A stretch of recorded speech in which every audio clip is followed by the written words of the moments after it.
It's nice to see you again. It's nice to meet you. Yeah. Nice to meet you too again. This is lovely. I'm actually so like I feel like these are the important interviews to do because they're really they're grounded and I just love the fact that you're taking this initiative. So thank Thank you. Love to start with introductions. I can start. you. So my name is Alyssa Alexander. I'm a high school student from Ontario, Canada, and I'm the founder of Flipping Pages. And we are a youth impact organization that aims to increase early literacy for young students and emphasize representation, acceptance, culture, and empowerment. So if you want to talk a little bit about who you are and what you do. Sure. So my name is Zenia, and I am the author of a book called "Twas the Night Before Diwali," and a future author of a couple more books. But that is my side hustle. During the day, I work for the City of Toronto, and I am part of the team that is responsible for social development and a lot of community programming, particularly with social policy and Toronto newcomers and poverty reduction. Those are sort of the areas that I work in. But that's my day job. Nice. I figured it's best to start with Diwali because that's what the book is about. So, Yeah. what is Diwali, and then what does it mean specifically to you? Great. Yeah, Diwali is the largest, the biggest festival that happens in India every year.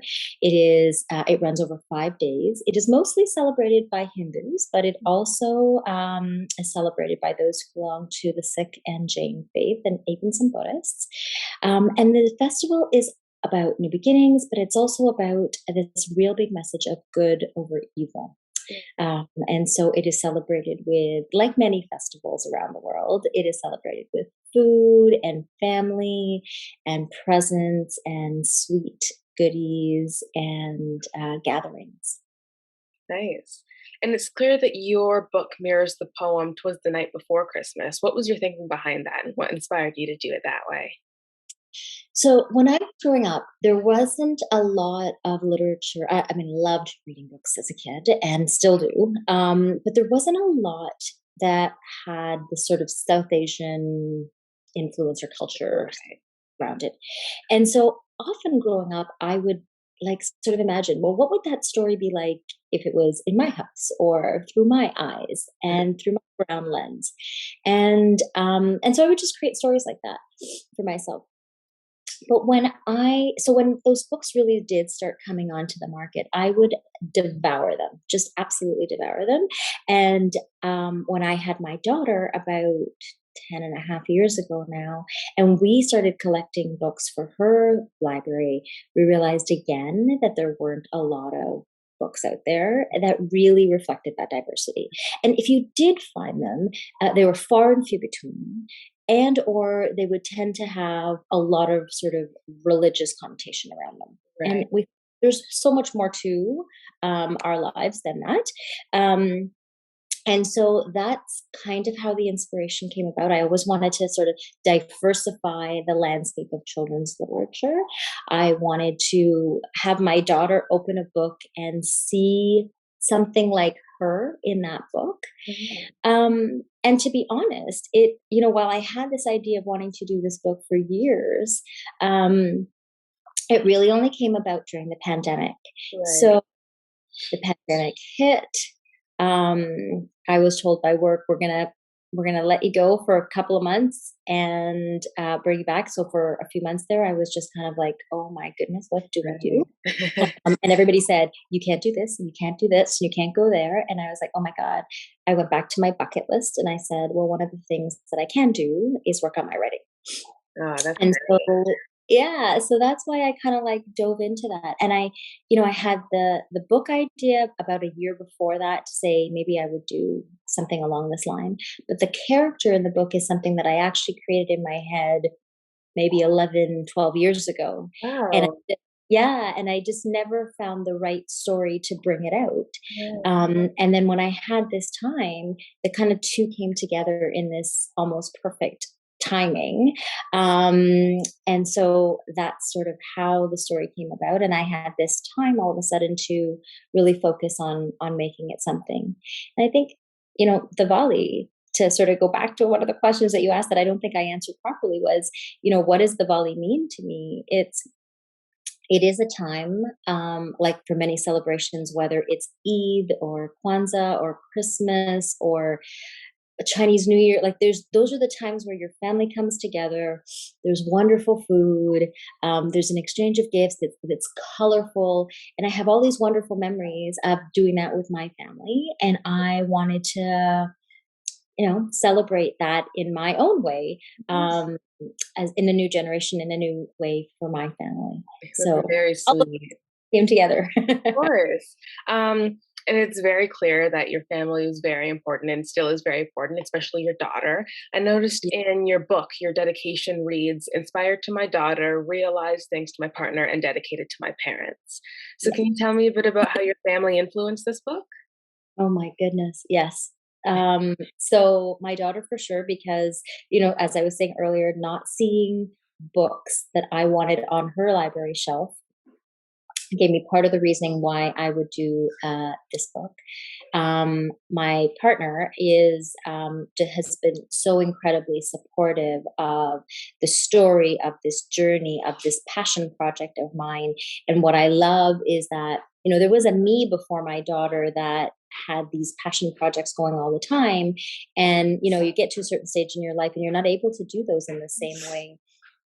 And so all she's ever really seen me as is her mom who goes to work and does the stuff around the house for her. For sure. But she never saw this other side of me that had all these passion projects. And so for that, she got to see me do one of those things again, um, and see what that does for me in terms of my passion.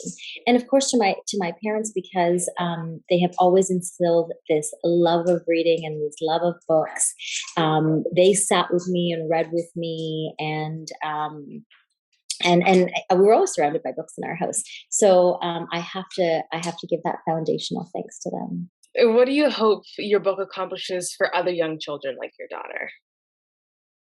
I hope that for those who are consider themselves Indian or South Asian, that they see themselves, they see something that reflects what their house might look like or feel like during that time. And for others, I'm hoping it gives them a sense of, oh, so that's what that celebration is like in Yeah. that or in that community, and that's similar to mine in this way, and it's different from mine in this way. But I didn't know about that, and look how beautiful it is. Yeah. That's what I'm hoping. Definitely, and I can definitely relate to it. Our motto at Flipping Pages is helping children see and be seen. So if Right? you're able to see other people and relate to other people and understand everyone else, but also feel seen and feel that they are represented in their identities. I love that. Let's dial back a bit and talk about your childhood. On your website, you talk about being an advocate for literacy. So, Mhm. what roles did books and stories play in your life as a child? Oh my God, we were, like I said, we were surrounded by books my dad actually had this little bit of an obsession of buying books. And if, like most people, I think for those who have big bookshelves, you realize that you just want to buy books and have books around you, but you don't get to read them all. And that was definitely our house. There were books that we just didn't get to read. But there was, my mom who read with me as a child, or my dad who would read with me as a child at other times. And study after study after study has proven that being surrounded by books and being read to as a child and fostering that love of literature has proven to be really good in terms of academic success. And I totally get that that is a privilege. It is a privilege Right, to be yeah. surrounded by books, and not everybody has that opportunity. Um, but that is why we have libraries, and that's why we have great charities like the Children's Book Bank here in Toronto that is for that purpose of taking books that have been pre-loved and giving them to children who may not have that opportunity to buy so many, because they're not cheap, unfortunately. Mm, But there are ways to access books. right. So having that around me was a huge influence in terms of what I wanted to see. And as I said, at one point in my life when I was a little bit older and not reading children's books per se, but just sort of reading novels and not seeing that, one of the things that I did is I got together with friends who were similarly minded, Mhm. and we started working on finding emerging South Asian writers and bringing their writing together in book collections. Wow. So we did 3 book collections. One was sort of very open, and just talking about South Asian culture in different ways. One was a little bit more focused, and then the other one was focused on Diwali. So they were anthologies, but they were other people's writings, and it was just a way for us to support and show how much we wanted this and loved these kinds of stories, Yeah, and wanted to share them. So after working on other people's, I was like, I kind of need to start working on my own. for sure. And so I had always loved writing and doing that, and had not had the time to spend on it. So this was the time for me to do it for me. Yeah, it's very nice. And what about in the classroom? What was school like growing up for you? Um, you know, I think it was. I grew up in I went to schools in downtown Toronto, Mhm. and I loved the fact that there was this randomness and diversity, and of course, a love of literature. And the libraries were right there beside you, and I remember going into our libraries and picking up Judy Blume books and what have you, sort of scouring through them all. Um, but again, there wasn't a ton of diversity in that space, or not diversity in the way that reflected me. And so the academics were good, the literature's good, the stuff was great, but again, it felt like there might have been just something missing Yeah, there, in terms of that literature stuff. sure. And I hope that within the next few years we can find that and prevent that feeling from kids in our schools. Yeah, yeah. I mean, I think simply by the fact that, I mean, depending on where you live, if you are if you have kids in your class that look like you, that makes a difference. If you have teachers that look like you, that makes a difference. And when the curriculum begins to reflect your histories and your knowledge and your cultures, that matters. So I think we need to all do our part in sort of fostering more of that. Right. How do you think that representation or likely lack of influenced your self-image as a child? That's a really good question, Lisa. I think it had a profound effect on me. I think that there was, because I didn't see myself, and because what I knew to be the norm in my house was not the norm outside of my house. There was certainly a period in my life when I didn't really want to be brown. I didn't want to be Indian. I didn't like my name. Right. Um, I couldn't understand why my parents didn't name me Debbie, Susie, or Mary, and why I had to have this name that I couldn't find on anything. I couldn't even find the first letter on anything that would give me Yeah. that. And then, the smells, the taste, the sounds, all of that was different in my house than what I was seeing elsewhere. And so it didn't feel good. And so you try to run away from that or deny that part of yourself until it you get to a point in your life when you, and for everybody I think it's different, whether it's a person or a book or something else that draws you back in to what that piece is for you, and you find that identity of yourself, and you get it, come to not only come to peace but want to celebrate that identity. Definitely. So that's all our questions. It was lovely having a conversation with you. And you. Thank you. Do you want to talk about your maybe upcoming stories or where people can find you online? Yeah, sure. So the current book is called "Twas the Night Before Diwali," and that's available at Amazon, on Amazon.com, and but also right now available at Indigo, at a couple of locations in Toronto. And so that's where you can find it there. You can check out my website, www.zeniawadhwani.com. But that's got more information about me and the illustrator, who is amazing.